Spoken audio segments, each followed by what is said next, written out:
وعلمه البيان وأشهد أن لا إله إلا الله ولا خالق إلا الله ولا مالك إلا الله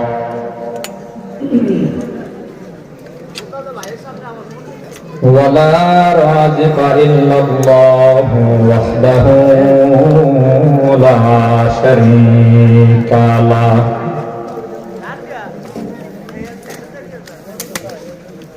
وأشهد أن سيدنا وسندنا وحبيبنا وطبيبنا وطبيب قلوبنا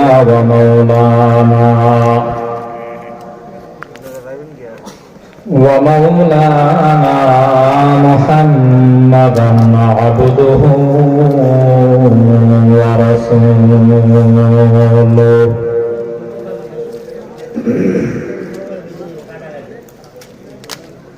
صلى الله تعالى عليه وعلى آله وأصحابه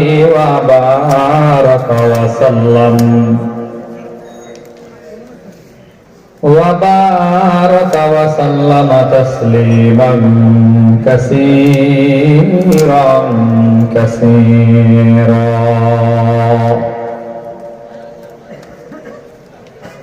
الذي أرسله الله تعالى بالحق بشيرا ونذيرا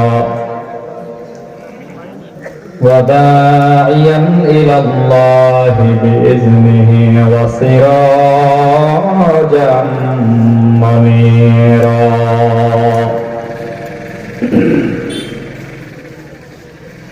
أما بعد فأعوذ بالله من الشيطان الرجيم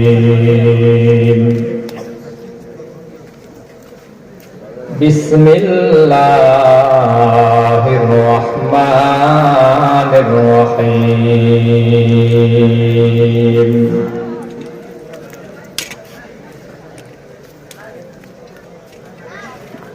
منها خلقناكم وفيها نعيدكم ومنها نخرجكم تارة أخرى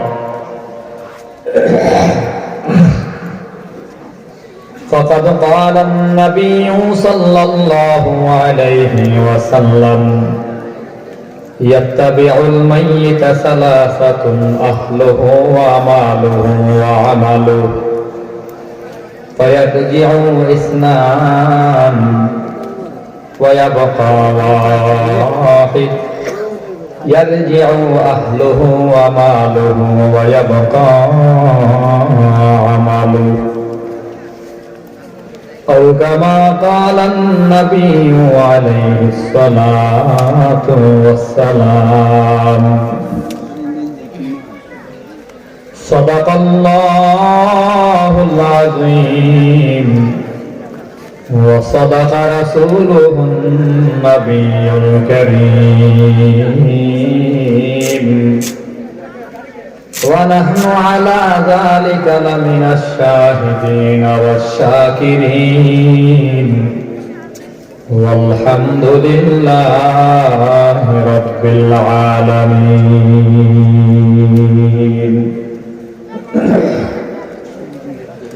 وقال سبحانه وتعالى في شأن حبيبه ومحبوبه ومعشوقه إن الله وملائكته يصلون على النبي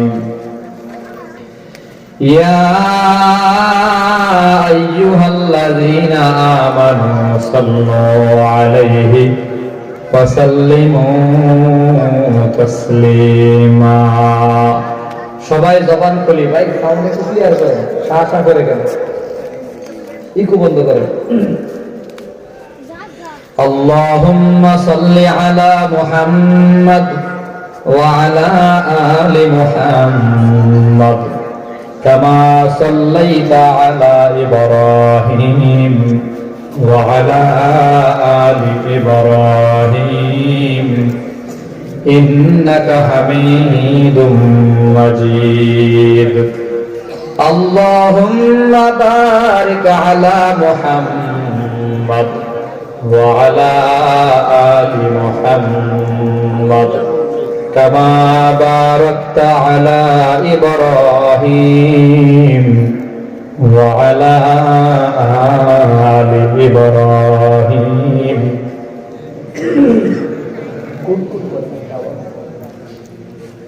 out একটা noise আওয়াজ হয়েছে টুন টুন করে সাউন্ড বেশি দেওয়ার কারণে এত বেশি দরকার নেই বালাগাল উলা বিকামালিহি কাশাফাত দুজা বিজামালিহি হাসনাত জামিউ খিসালিহি সাল্লু আলাইহি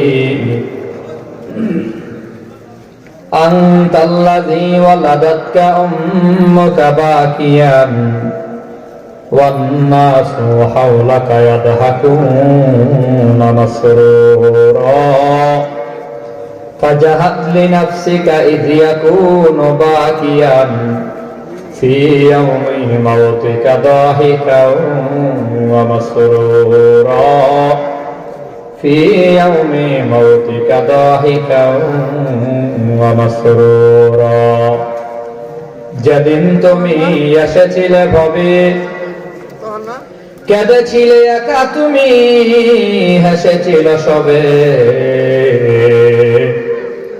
এমন জীবন করিয়া গঠন মরণে হাসিবে তুমি কাঁদিবে ভুবন এমন জীবন করোনা গঠন মরণে কাঁদিবে তুমি হাসিবে ভুবন কভি সুখ হ্যায় কভি দুঃখ হ্যায় यही का नाम दुनिया है अभी क्या था अभी क्या है दुनिया ऐसी बदलती है अभी क्या था अभी क्या है दुनिया ऐसी बदलती है নদীরা পার ভাঙ্গে পার গড়ে এই তো নদীর খেলা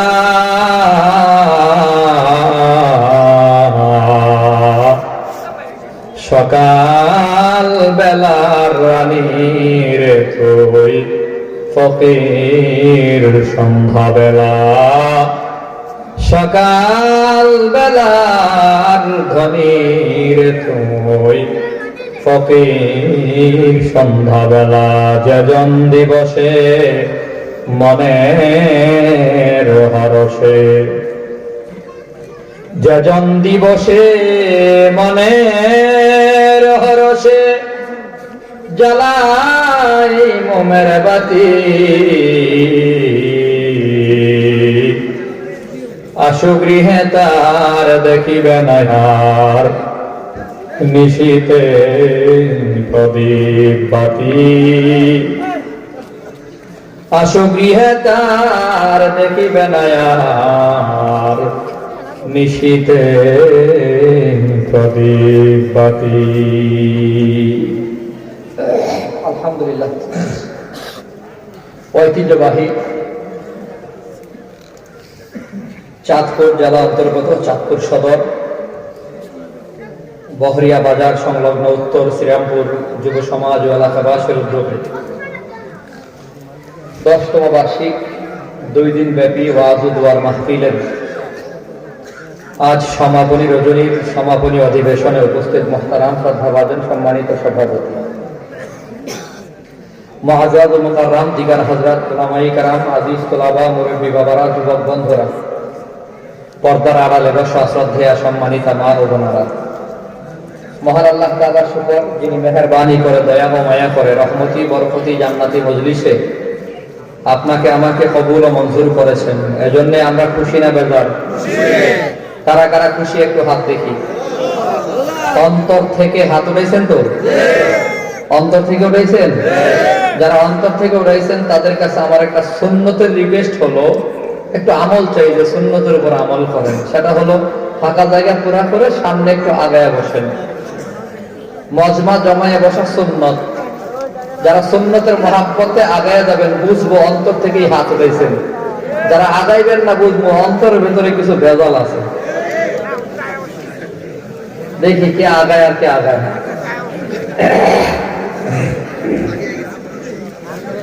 মহাব্বতে সবাই বলি আলহামদুলিল্লাহ।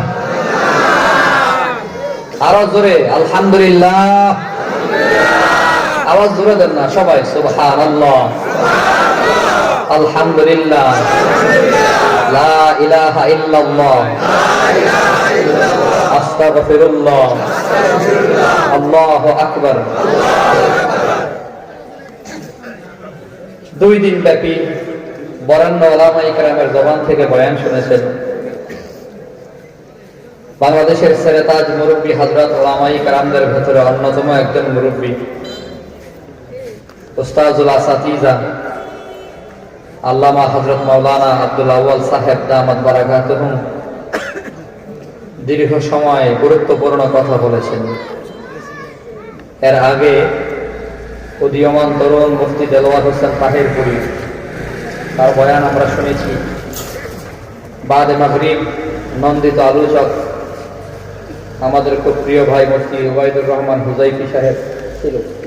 মাশাআল্লাহ, শানদার আলোচনা করেছে মনে হয়। আগের দিনে দেখলাম সবাই ছিল আলহামদুলিল্লাহ। ইসমাইল বুখারী কাশিয়ানি অনেক চমৎকার আলোচনা করেন। আল্লামা নজির আহমদ সাহেবের তো কোনো তুলনা নাই, বাংলাদেশে অতুলনীয় একজন বক্তা, ঠিক না? হুজুরের অনেক মজার মজার কথা আছে। একবার একটা বয়ানে শুনলাম, হুজুর বলতেছে আওয়াজ দেন, তো লোকের আওয়াজ দেয় না। আরে জোরে কন, লোকেরা জোরে কয় না। আছে না অনেক সময় কয় না জোরে কন, তো মানুষ আস্তে কয়। তো হুজুর বলতেছে মহিলা প্যান্ডেল থেকে একটা ছোট্ট টুকেন আসছে, মহিলারা অনুমতি চাইছে। হুজুর আমগুলো অনুমতি দিয়া দেখেন আওয়াজ কারে কই দেখাইয়া দেবেন। কারণ মহিলাদের আওয়াজ কোন কোন পুরুষের চেয়েও কম না বেশি? বেশি। দীর্ঘদিন ক্ষমতায় ছিল তো, এজন্য আওয়াজ বেশি। তো আমি এই মাত্র জানলাম, পুস্টার পরে বুঝলাম যে অনেক ওলামায়ে কেরাম এখানে বয়ান করেছে। এজন্য বয়ান সম্ভবত আর বাকি নাই, এখন একটু গল্প করার বাকি আছে। তা আমি একটু মুরব্বীদের শোনা কিছু গল্প কারগুজারের জন্য বসছি আপনাদের সামনে। পবিত্র কোরআনুল কারীমের সূরা তাহার 55 নম্বর আয়াত তিলাওয়াত করেছি। পাশাপাশি মহানবী মুহাম্মদুর রাসূলুল্লাহ সাল্লাল্লাহু আলাইহি ওয়াসাল্লামের অসংখ্য হাদিসের ভেতর থেকে এক টুকরা হাদিস পেশ করেছি।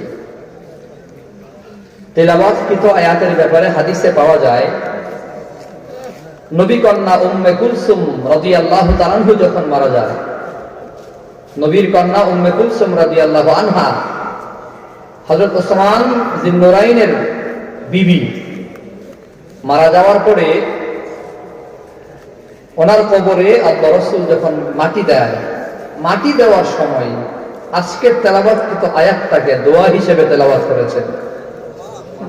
এক মুষ্টি মাটি হাতে নিয়ে রাসূল পড়েছেন মিনহা খালাকনাকুম। আবার আরেক মুষ্টি মাটি হাতে নিয়ে রাসূল তেলাওয়াত করেছেন ওয়া ফিহা নুঈদুকুম। 3 নম্বরে রাসূল তেলাওয়াত করেছেন ওয়া মিনহা নুখরিজুকুম তারাতান উখরা। অতএব বোঝা গেল এই আয়াত হচ্ছে কবরে মাটি দেওয়ার দোয়া। এজ এ মুসলিম হিসেবে, আমি একজন মুসলমান হিসেবে আরেক মুসলমানের কবরে মাটি দেওয়ার সময় অন্তত মাটি দেওয়ার দোয়াটা আমাদের জানা থাকা দরকার, আছে না নাই? কিন্তু দুর্ভাগ্য, আমাদের এই সমাজে অনেক মুসলিম এমন অনেক যুবক পাওয়া যাবে উচ্চ শিক্ষিত, ডাক্তার, ডক্টর, ইঞ্জিনিয়ার, ব্যারিস্টার, এমন কোন বিদ্যা বুদ্ধি নাই যে তার মাথায় নাই। মেডিসিন বিষয়ে সে বিশেষজ্ঞ, ইঞ্জিনিয়ারিং বিদ্যায় এত বেশি পারদর্শী, 10 মিনিটের ভেতরে আপনাকে বলে দেবে 120 তলা ভবন নির্মাণ করতে হলে কত টন রড লাগবে আর কত পিস ইট লাগবে। ব্যারিস্টার, আইনের ভেতরের সকল পয়েন্ট তার মুখস্থ। কিন্তু দুর্ভাগ্য কেন বললাম, এত কিছু জানার পরেও আব্বা আম্মার কবরে মাটি দেওয়ার দোয়াটা জানে না, মাটি দেওয়ার দোয়াটা পারে না। ইভেন জানাজার নামাজে দাঁড়িয়ে থাকে বোবার মতো, জানাজার দোয়াটাও পারে না। আছে না নাই?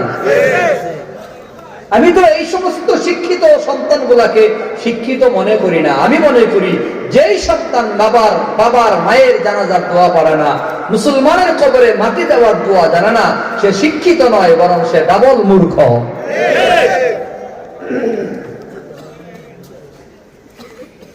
অন্তত মাটি দেওয়ার দোয়া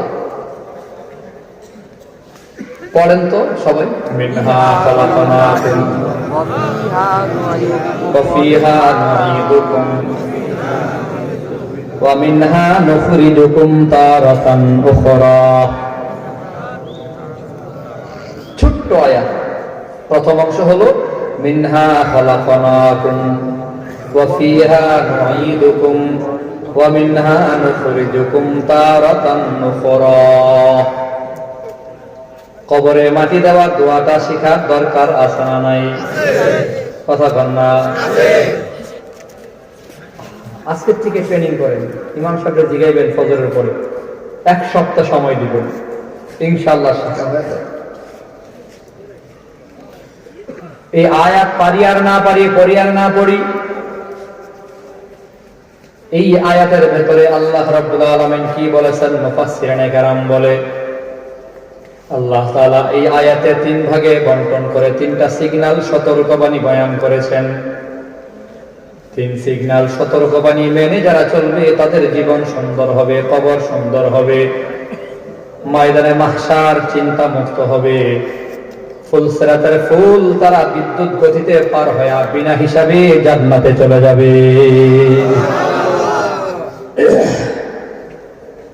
সিগন্যাল মেনে মেনে চললে রাস্তা যেমন নিরাপদ। ঢাকা শহরে যারা আসা যাওয়া করেন তারা দেখেন রাস্তার গলিতে গলিতে সিগন্যাল, লাল বাতি, সবুজ বাতি, হলুদ বাতির সিগন্যাল আছে না নাই? আছে। সবুজ বাতি মানে হলো গাড়ি চলবে, কোনো সমস্যা নাই। হলুদ বাতি মানে হলো গাড়িটা স্লো হবে। লাল বাতি মানে গাড়ি চলবে না, বন্ধ। লাল বাতি জ্বলছে, গাড়ি চলবে নাকি বন্ধ? কথা কন না। রাস্তার ভেতরে লাল বাতি জ্বালাইয়ে দিছে, আপনি গাড়ি চালাইয়ে দিছেন, তো অ্যাক্সিডেন্টের সম্ভাবনা আছে না নাই? লাল বাতি, হলুদ বাতি, সবুজ বাতির সিগন্যাল মেনে চললে কোনো অ্যাক্সিডেন্ট নাই।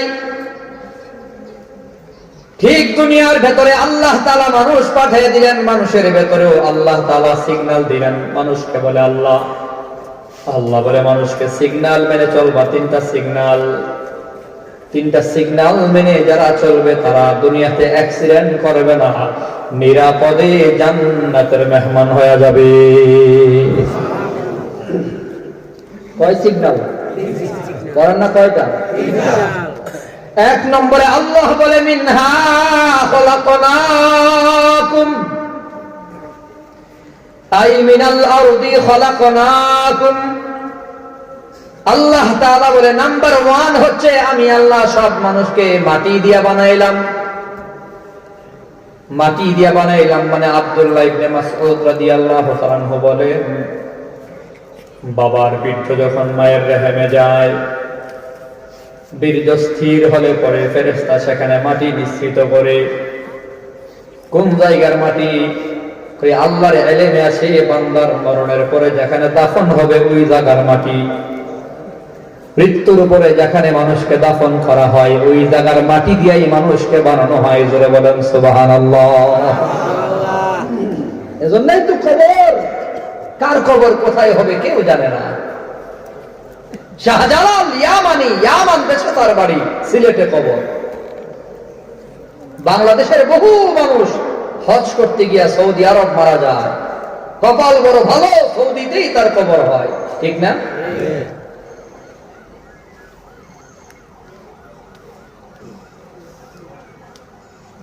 আল্লাহ নবী বলেন, অথবা ভিন্ন হাদিসে নবী বলেন, মানুষকে বানানোর পরে নাভিতে একটু মাটি মিশ্রিত করা হয়। এজন্যই তো সারা জীবন মাটির ভেতর, নাভির ভেতর থেকে দেখবেন ময়লা বের হয়, মাটি বের হয়। হাদিসের ভেতরে আসছে, নবী বলেন নাভিতে মাটি মিশ্রিত করে মানুষটাকে বানানো হয়, যেখান থেকে মাটি দেয় ওখানে মানুষটার খবর হয়। হাদিসের ভেতরে আসছে, নবী কয় আমি এবং আবু বকর উমর তিনজনকে আল্লাহ তাআলা একই মাটি দিয়া বানাইছে, এক জায়গার মাটি, যার ধরুন এক জায়গায় তিন সাথী শুয়ে আছে।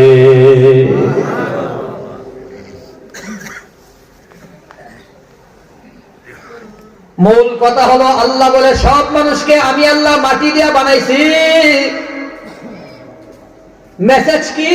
আল্লাহ তাআলা বলে মাটির মানুষ, তোমাদের আচার আচরণ ব্যবহার চলাফেরা মাটির মতোই হবে। মাটি হলো নরম, মাটির আচরণ, মাটির আবরণ, মাটির আচরণ, মাটির ব্যবহার হলো নরম। মানুষের ব্যবহার নরম হবে, মানুষের কথাবার্তাও নরম হবে।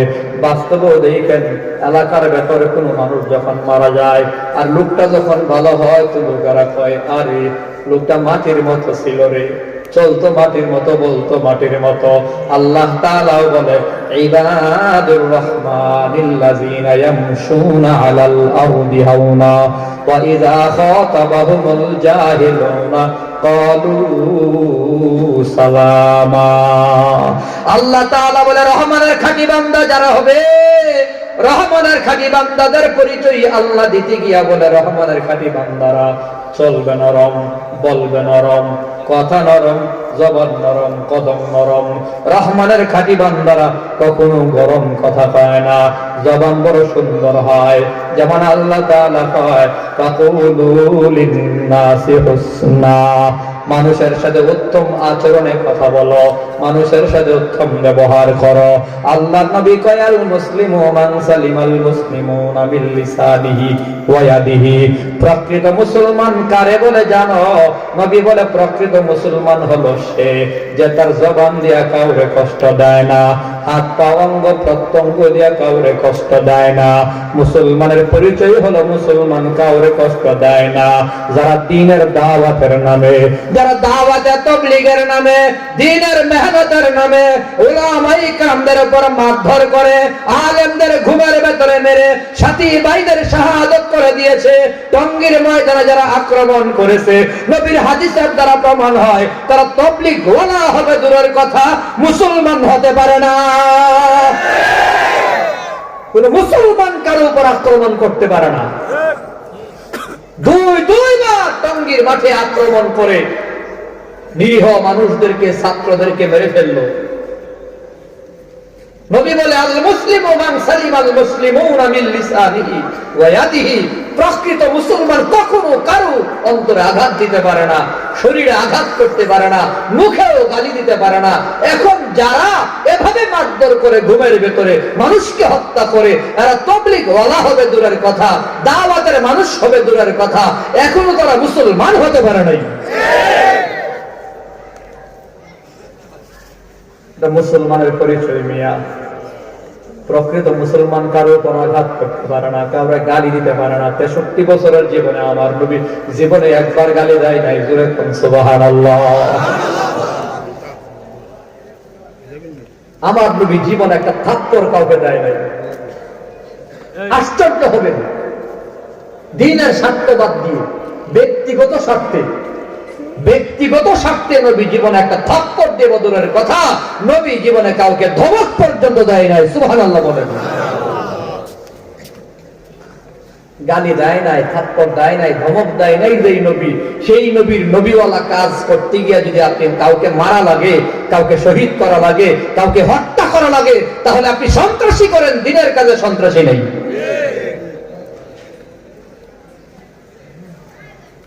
আল্লাহ আমাদের বুঝার তৌফিক দেন, সবাই বলে আমিন। মানুষের স্বভাব হবে নরম, মানুষের স্বভাব হবে নরম। গরম নাকি নরম? জোরে বলেন, আরো জোরে। কিন্তু বাস্তবে আমাদের ব্যবহার, আমাদের আচরণ গরম নাকি নরম? গরম। গরম। কারো আছে টাকার গরম, কারো আছে ক্ষমতার গরম, ঠিক না?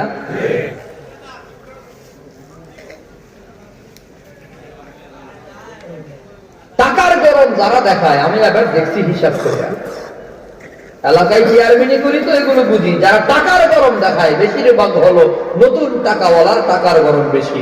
অরিজিনাল টাকাওয়ালা এত গরম দেখায় না, নতুন টাকাওয়ালা যত গরম দেখায়।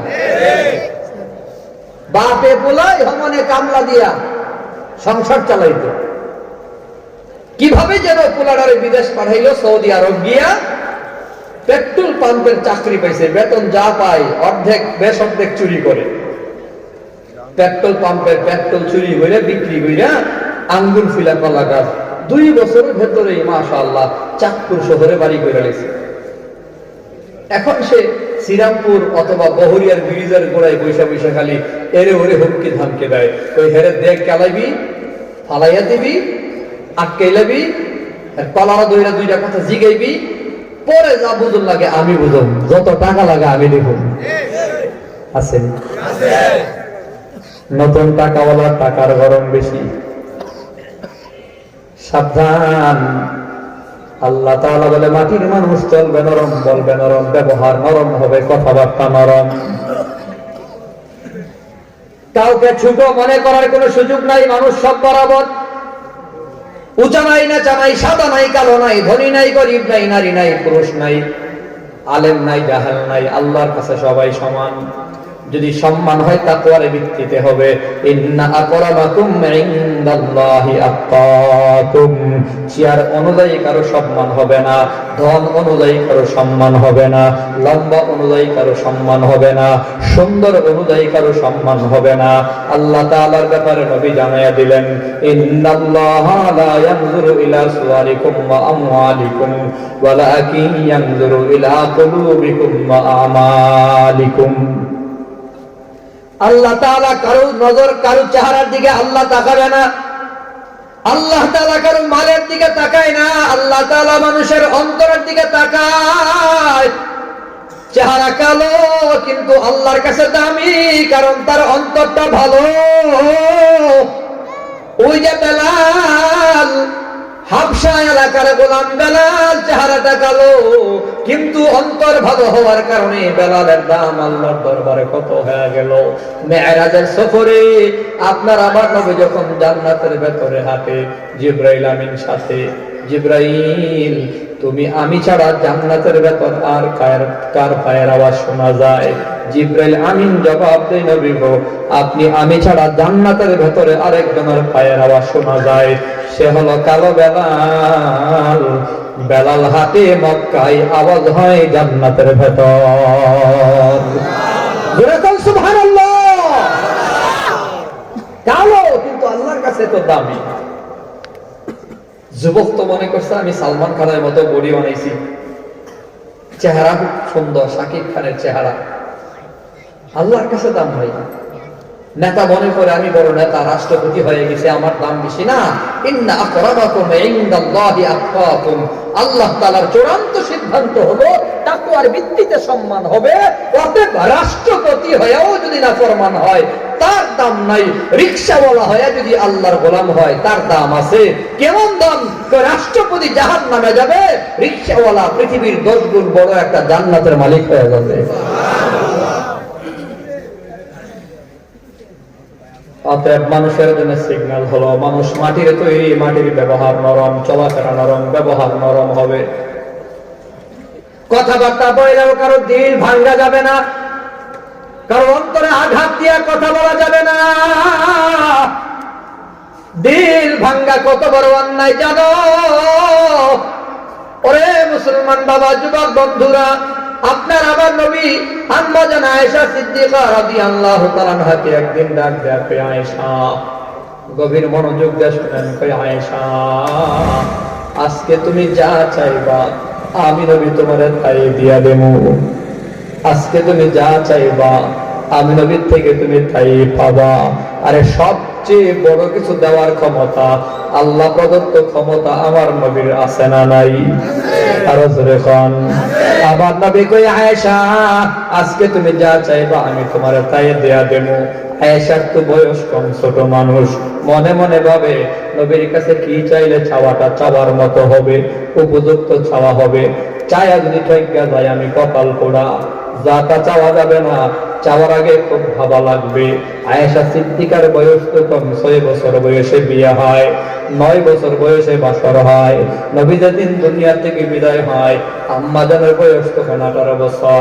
আম্মাজান মনে মনে ভাবে ছোট মানুষ নবীর কাছে কি চাইমু, চায়া যদি ঠগি তো পুরাপুরি ঠগিয়া গেলাম, চাওয়ার আগে একটু ভাবা দরকার। ভাবতে ভাবতে মাথায় বুদ্ধি আসলো, কইয়া নবী গো আপনি যদি অনুমতি দেন আপনার কাছে কি চাইলে ভালো হয়, এই বিষয়ে আমি আমার আব্বা আবু বকরের সাথে একটু পরামর্শ করবার চাই। নবী বলে যাও তুমি তোমার আব্বা আবু বকরের সাথে পরামর্শ করো। আব্বা জান আবু বকরের দরবারে গিয়া কয়, আব্বা গো বলছে আজকে যা চাই নবী তাই দেবে, কি চাইলে ভালো হয়? আবু বকর বলে আমি তোমারে পরামর্শ দেব, শর্ত হলো পাওয়ার পরে সর্বপ্রথম তুমি আমারে বলবা কিনা বলো। ঠিক আছে আপনাকে বলবো। তাহলে নবীরে যায় বলিল, নবী গো মেরাজের সফরে, লম্বা সফর, নিরিবিলি বসে বসে আল্লাহর সাথে কথা বলেছেন আপনি, এবং আল্লাহ ছাড়া দুনিয়ার কেউ ছিল না, জিবরাইল আমিন পর্যন্ত পাশে ছিল না। ইয়া রাসূলুল্লাহ গোপনে গোপনে আল্লাহর সাথে কথা বলছেন আপনি, আর আল্লাহ ছাড়া দুনিয়ার কেউ জানে না, এমন কোন গোপন কথা আসেনি যেই কথা আজ পর্যন্ত দুনিয়ার কাউকে বলেন নাই। এমন একটা গোপন কথা আমি শুনবার চাই।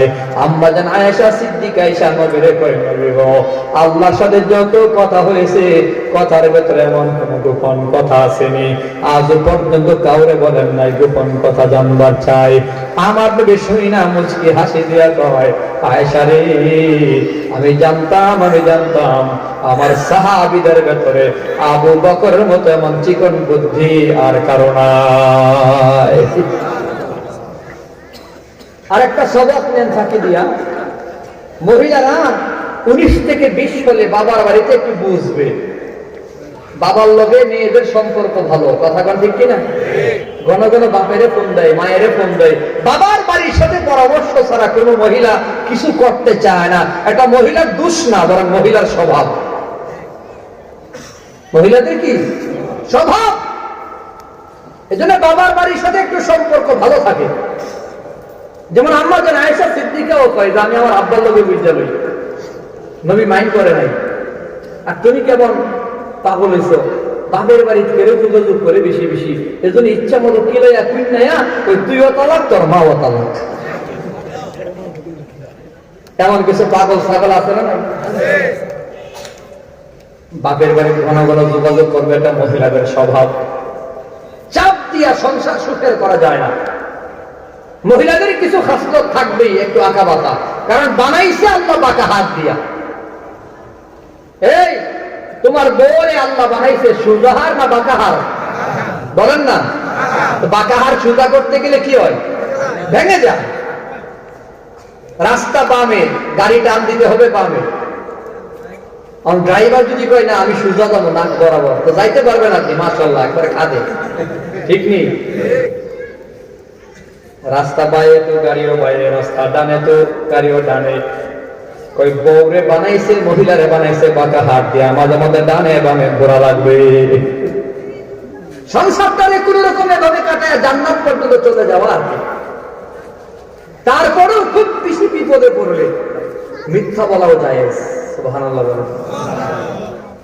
প্রয়োজনে বউয়ের সাথে মিথ্যা বলাও যায়। এমন এক দেখাইদা বউ তোমার পড়ছে যে বউরে দামি কাপড় না দিলে তার পেট ভরে না, 300 টাকা 3 পিস দিলে নাকে মুখে ছিড়িয়া ফালাইয়া দেয়, তোমারও ইনকাম কম, এখন কি করবা? তো ওলামাই কারাম বুদ্ধি দিছে 300 টাকা দিয়ে একটা 3 পিস কিনবা, কিন্তু ব্যাগ কিনবা দামি একটা দোকান থেকে। চাঁদপুর শহরের সবচেয়ে দামি দোকানের একটা ব্যাগ 20 টাকা দিয়া বা ধার নেয়া মাইকা হইলেও লইবা, লয় এই ব্যাগের ভিতর 3 পিসটারে ঢুকায়া পিনাপ মাইরা একটু সন্ধ্যাবেলায় বাড়ি আসবা, আইসা একটা ভাব সাপ লয়ে ঢুকবা, একেবারে নায়ক নায়ক ভাব লয়ে ঢুকিয়া পান একটা মুখে দিয়া, মুখের মধ্যে হাসি মুখ, সেরা ব্যাগ করে ফালাইবা ঢিল দিয়া, নৌ তোমার লাগে আজকে একটা 3 পিস কিনছি, দাম হইলো 3000, আসল দাম 300, কত কইছে কত 3000। মহিলাও ব্যাগ দিকে মনে মনে করে এত দামি দোকানের 3 পিস 3000 টাকার কম হইব না, দেখবেন খুশি কইব তো কি দরকার আছিল, এমনি টানা বদনার সংসার তাই না মাইনা চলি, এত দামি দিয়া এত টাকা দিয়ে আমার লাগে দামি 3 পিস না আনলেও হইতো, আর একটু কম দামে আনতেন, ইচ্ছা মতো কইব, মাগার মনে মনে বাক বাকম পাইরা, ঠিক নেই? সংসার সুখের রাখা খুব সহজ। আমার মধ্যে এসব কিস্তি চাইলে মাঝে মধ্যে বুঝে দেয়, আলাদা করে বুঝে দিই, তরকারি যদি একটু খারাপ হয় খাইয়া খুবই ফাইন, কি FINE ফাইন, এমনি বুঝুক আর না বুঝুক, বুঝবো ইংলিশ, এজন কইছে একটা ভালো কথাই কইছে, ফাইন। তোমার হাতের রান্নার কোনো তুলনা নাই, খালি কয়ে দেখো না আগামীকাল তরকারি ডাবল মজা হবে। আর যদি খায়া বদনাম করো, কি পাকাইলা, লবণ তরকারি ঠিক মতো হইল না, পেঁয়াজ হইল না, হ্যাঁ মশলাপাতি ঠিক মতো দিলা না, বদনাম করবা তো লিখে রাখো কপালে, আগামীকাল লবণও ডাবল, মরিচও ডাবল। ভালো রান্না খাইতে চাইলে প্রশংসা করতে হবে, ঠিক নি? মাইক দিয়ে কইলে শূন্য লেতেছে সব, থাম দিবেন, থাম।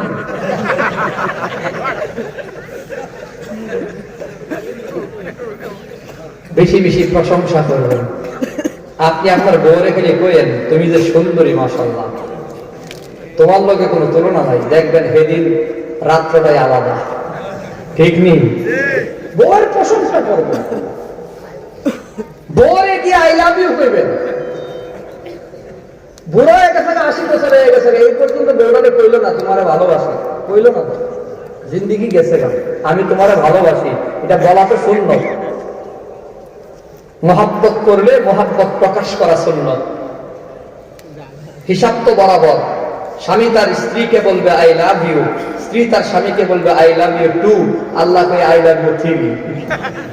হাদিসে আসছে, স্বামী তার বিবির চেহারার দিকে তাকায় যখন খুশি হয়ে হাসে, স্ত্রী যখন তার চেহারার দিকে, স্বামীর চেহারার দিকে তাকায় হাসে, তো আল্লাহ তাআলা নিজেও হাসে, সুবহানাল্লাহ।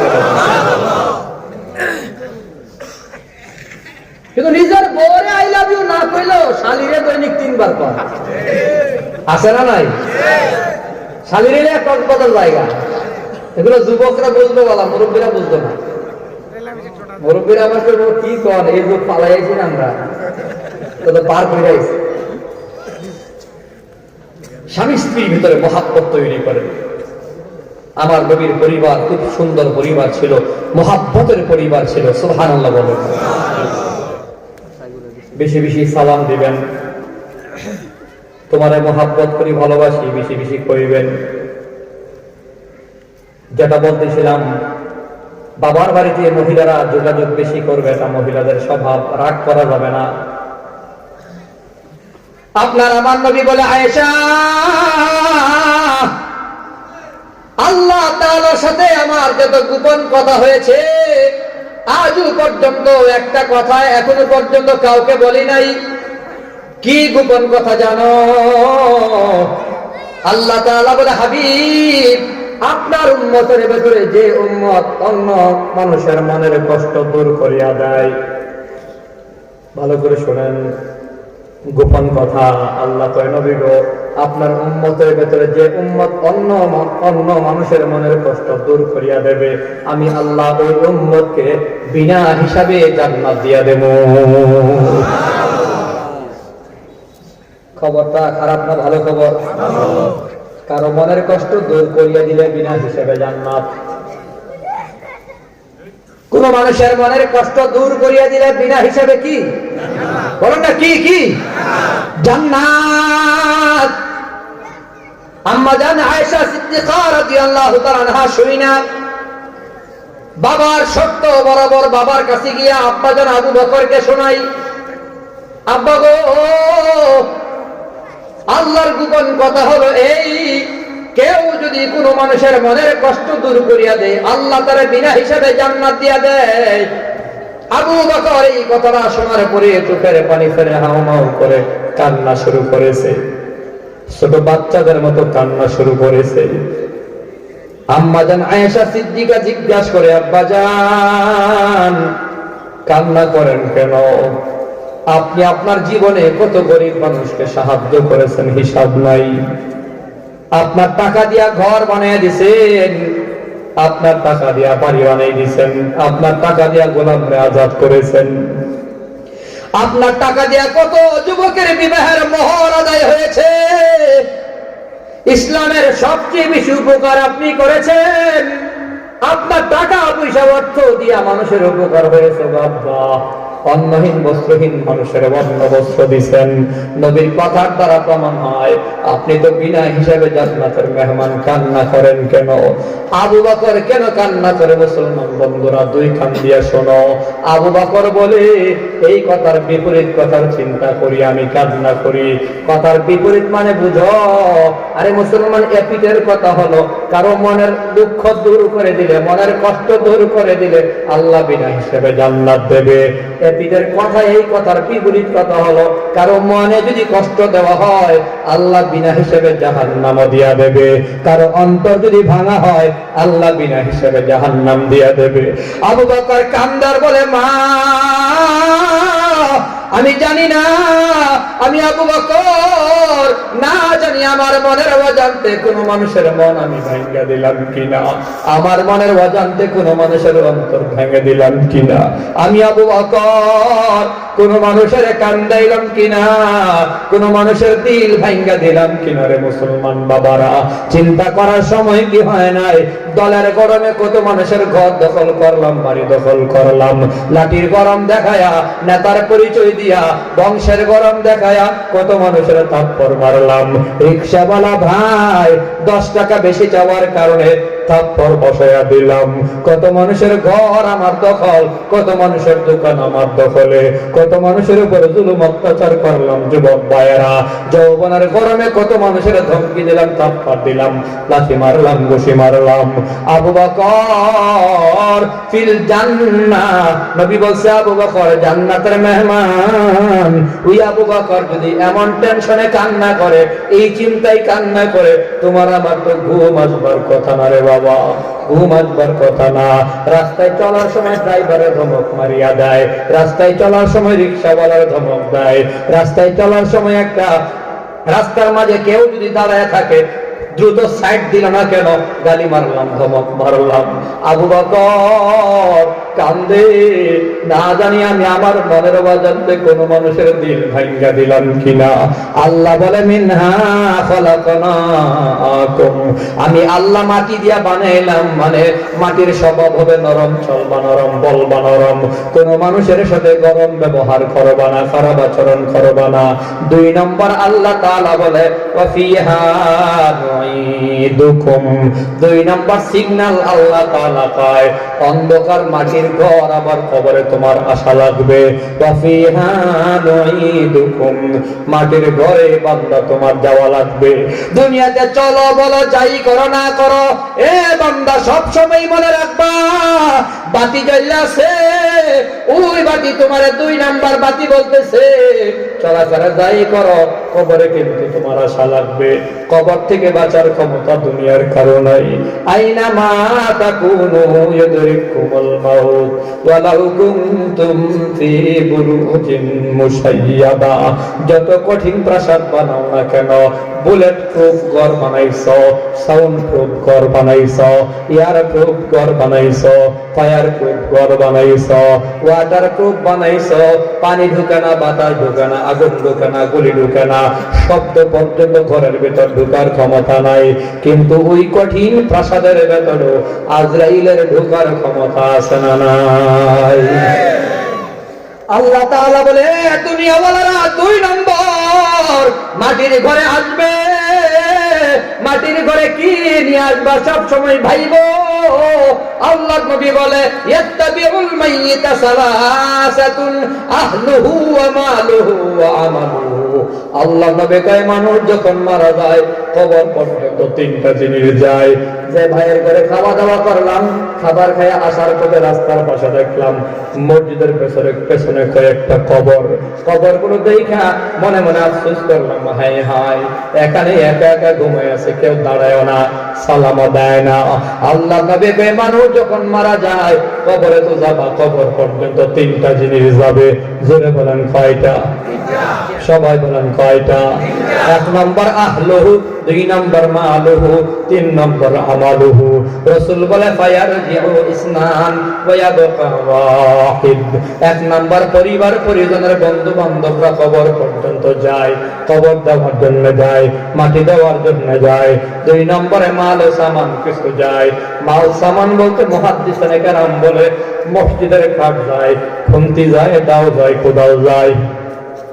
3 নম্বরে নবী বলে আমল যায়, আমল। প্রথম 2টা ফিরে আসে, যারা কবরে নামানোর জন্য যায় তারা ফিরে আসে, মাল ও সামান গুলা ফিরে আসে। ইয়াবকা আমালুহু, নবী বলে থাকে শুধু আমল। কবরে আমল থাকে, আর কিছুই থাকে না। বাবার কবরে সন্তান যায় না, সন্তানের কবরে বাবা যায় না, নেতার কবরে কর্মী যায় না, কর্মীর কবরে নেতা যায় না, বন্ধুর কবরে বন্ধু যায় না, বিবির কবরে স্বামী যায় না, স্বামীর কবরে বিবি যায় না, মার কবরে মেয়ে যায় না, মেয়ের কবরে মা যায় না, বাবার কবরে ছেলে যায় না, ছেলের কবরে বাবা যায় না, দাদার কবরে নাতি নাই, নাতির কবরে দাদাও নাই। মুসলমানদের কবরে যায় শুধু আমল। আমল ছাড়া কিছুই যায় না। আমল ভালোটাও যায়, খারাপটাও যায়। পীরেও মুরিদের কবরে যায় না, মুরিদেও পীরের কবরে যায় না। মুসলমান সাবধান, কবরে শুধু আমল যাবে, আমল। আমল ভালোটাও যাবে, খারাপটাও যাবে। অতএব কবরের চিন্তা সব সময় করবা। যেমন ফাতেমার খবর নিয়ে দেখো, ফাতেমা মৃত্যুর সময় কবরের চিন্তা, ময়দানে মাহশারের চিন্তা। আল্লাহ তাআলা 3 নম্বর সতর্কবাণী কয়, ওয়া মিনহা নুখরিজুকুম তারাতান নুখরা। আবার মাটির ঘর থেকে তোমাকে পুনরায় জিন্দা করা হবে। ময়দানে মাহশারে বান্দা তোমাকে দাঁড় করানো হবে। কেন জিন্দা করবে?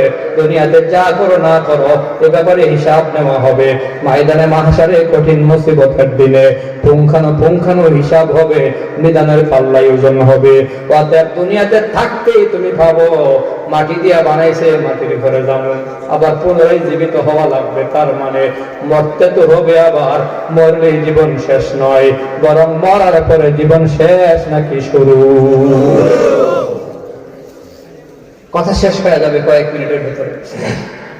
বলেন, মরার পরে জীবন শেষ না শুরু? আরো জোরে করবেন। অনেক সময় অসুস্থ হয়ে বিছানায় পড়ে থাকলে কি করে? মারা যাওয়ার পরে কি ভালোইছে রে, মরে গেছে রে, কপালটা ভালো, মনে হয় যেন মরছে তো জীবন শেষ।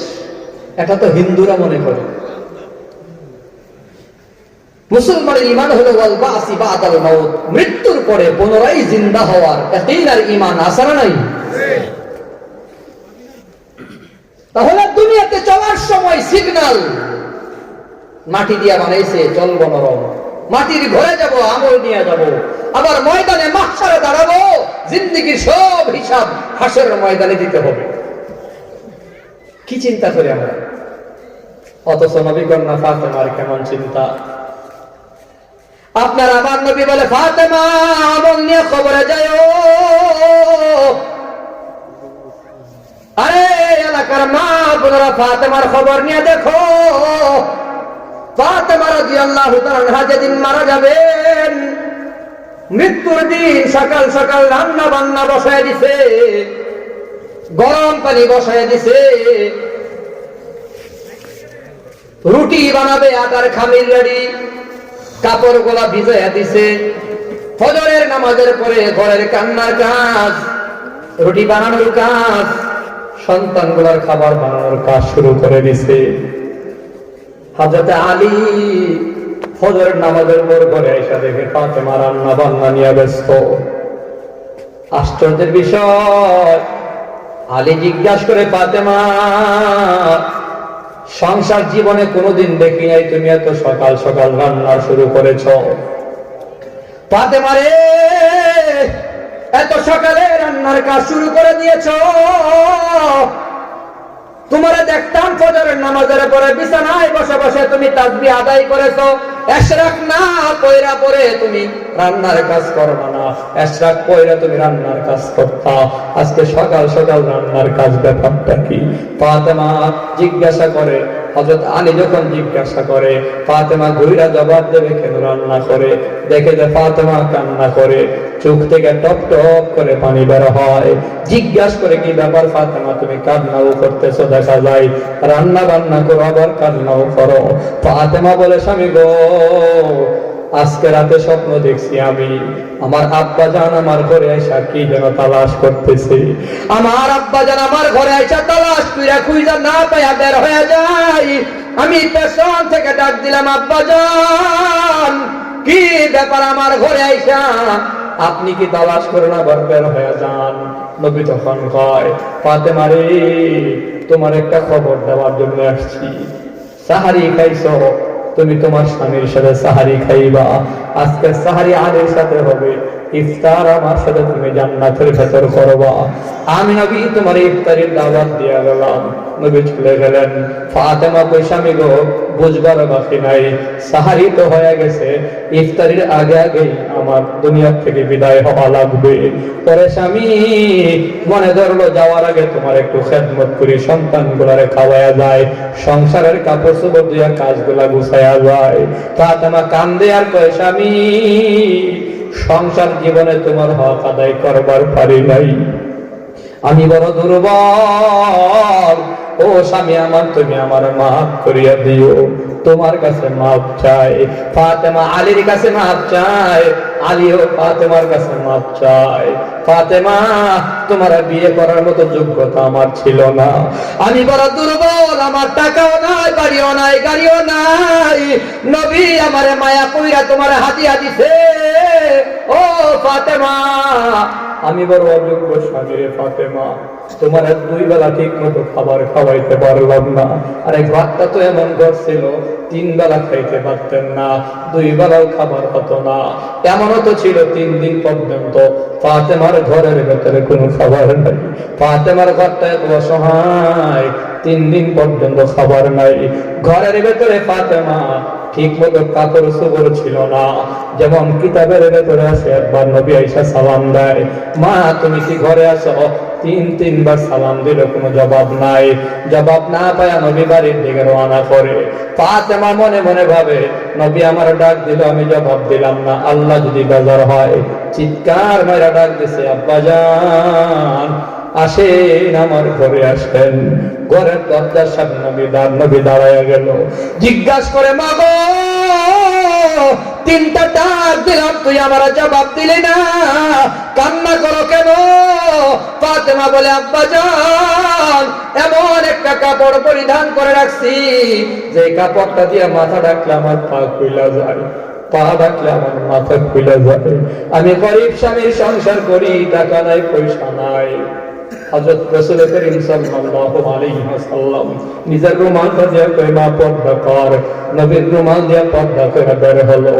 আন্দা করে মায়ের কলারে ধরায়া কই, মা আমি যাইনাব আলীর কাছে বিয়া দিছি, গরিব ঘর, কিন্তু জানবা চাই অভাবের কারণে কোনদিন স্বামীর সাথে খারাপ আচরণ করেছো কিনা, স্বামীর সাথে খারাপ ব্যবহার করেছো কিনা? ফাতেমা বলে, না বাবা না, আল্লাহর কসম কখনো স্বামীর মনে কষ্ট দেয় নাই, স্বামীর সাথে খারাপ ব্যবহার করে নাই। সেই ফাতেমা আলীর কাছে মাপ চাই, আলীও ফাতেমার কাছে মাপ চাই। বিদায়ের সময় আলীও কান্দে, ফাতেমাও কান্দে। হাসান আর হুসাইন ঘরের ভেতরে আসছে, ঘরের ভেতরে আইসা দেখে আলী কান্দে, মাও কান্দে। জিজ্ঞাসা করে, আব্বাজান কেন কান্না করেন? আলী কই, তোমাদের মায়ের জিগাও, গভীর মনোযোগ দিয়ে দিলটা নরম করে শুনরে বাবা। ফাতেমার কাছে হাসান হুসাইন গিয়ে জিগায়, মা কান্না করো কেন? ফাতেমা কই, যাও তোমাদের নানার রওজায় যাও, তোমাদের নানার আগে জিগাও আমি কেন কান্না করি। নানার রওজায় গিয়ে জিগাই, নানা গো, বাবাও কান্দে, মায়ও কান্দে, কেন ফাতেমা কান্দে, বলে না তোমার কথা বলছে গো নানা। রওজার ভেতর থেকে আওয়াজ হয়, হাসান ও হুসাইন কলিজার টুকরার নাতিরা, বাহিরে থাইকো না, ঘরের ভেতরে যাও, মায়ের চেহারার দিকে তাকায়া থাকো। আজকের পর আর মা কোনোদিন তোমাদের সামনে থাকবে না, যাও মায়ের চেহারার দিকে তাকায়া থাকো। হাসান হুসাইন বুঝে ঘরে এসে কান্না শুরু করে। আলী কান্দে, হাসান হুসাইন কান্দে, ফাতেমা কান্দে। এর ভেতরে ফাতেমা বলে, স্বামী গো, আমি মারা যাওয়ার পর রাতের আধারে আমারে কাফন করবেন, রাতের আধারে জানাজা পড়াবেন, রাতের আধারেই আমারে দাফন করবেন। ও স্বামী, আমারে আযান করে দিয়েন না। আলী বলে, ফাতেমা তোমার মতো এত বড় দামি মহিলা, সাইয়্যিদাতুন নিসাই আহলিল জান্নাহ, নবীর কলিজার টুকরা ফাতেমার জানাজা আমি সবাই নিয়ে সুন্দর করে বড় একটা ময়দানে দিবার চাই। ফাতেমা শানদার জানাজা চাই। ফাতেমা কই, স্বামী গো, কাফনের কাপড় পরাইয়া আপনি যদি আমার জানাজার মাঠে হাজির করেন, লক্ষ মানুষ জমা হয়ে যাবে। কাফনের উপরে দিয়া বোঝা যাবে, প্যাকেটের উপরে বোঝা যাবে ফাতেমা কতটুকু মোটা ছিল, কতটুকু চিকন ছিল, ফাতেমা কতটুকু লম্বা, কতটুকু খাটো। আমার দেহের অবয়ব ফুটে উঠবে। স্বামী আমার, আমি জিন্দিগি ভর কখনো পর পুরুষের সামনে যায় নাই। আমার ভেতরে কবরের ভয়, ময়দানে মাহশারের ভয়। আমরা যদি লক্ষ মানুষের সামনে নিয়ে জানাজার মাঠে হাজির করিয়া দেন, মানুষ আমার দেহের অবয়ব দেখবে। হাসরের দিন আমি না জানি আটকা পড়ে যাই, আমার বাবা ছোট হয়ে যাবে। ও মুসলমান মা, যুবতী বোন, ফাতেমার মতো এত বড় দামি মহিলা জান্নাতের সাবধানী হবে, তারপরে কবরের ভয় দিল থেকে যায় না, হাসরের ভয় দিল থেকে যায় না। অতএব মুসলমান বাবারা, ভাইয়েরা আমার, চিন্তা করো, রাস্তায় চলাই চিন্তা করো, কথাবার্তা শুনে একটু ভাবনাই থাকো, কি ব্যাপার, আমারে আল্লাহ মাটি দিয়ে বানাইলো, তার সাথে আমি দুর্ব্যবহার করব, সেও তো মাটির মানুষ। আমি সারাদিন যে চললাম বললাম, কাজ কাম করলাম, কিন্তু ইবাদত তো বানাইলাম না, আমল তো বানাইলাম না, জিন্দেগি কেমনে কাটায় দিলাম। কবরে চলে যাবো, আমল নিয়ে তো কবরে যাওয়া দরকার।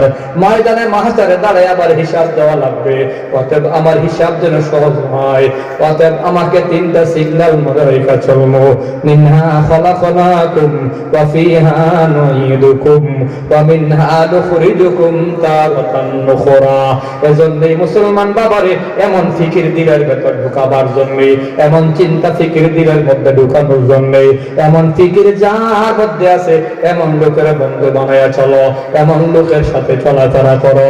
দাওয়াত দিয়া যায় কবরের ফিকির, হাসরের ফিকির, দুনিয়াতে নরম সরম চলার ফিকির যদি ঢুকাইতে চাও, তাহলে আর দেরি নয়, চরমোনার ময়দানে 3 দিন থাকো। টাকায় দেখো তোমার আশেপাশে এমন আল্লাহর গোলামের অভাব নাই, আল্লাহর গোলামের এমন অভাব নাই। চরমোনায় 3 দিন থাকার পরে এখন আর দাড়ি কামায় না, জিকির ছাড়ে না, মসজিদ ছাড়ে না, দিলের ভেতরে কবরের ভয়, হাসরের ভয়। এমন ফিকির ঢুকাবার জন্য ফিকির বলা একজন বন্ধুর হাতে হাত লাগায়া দাও। বাংলাদেশে প্রমাণিত, স্পষ্ট প্রমাণিত, চরমোনার ময়দান বারে বারে প্রমাণিত, আত্মশুদ্ধির মার্কাজ বারবার প্রমাণিত।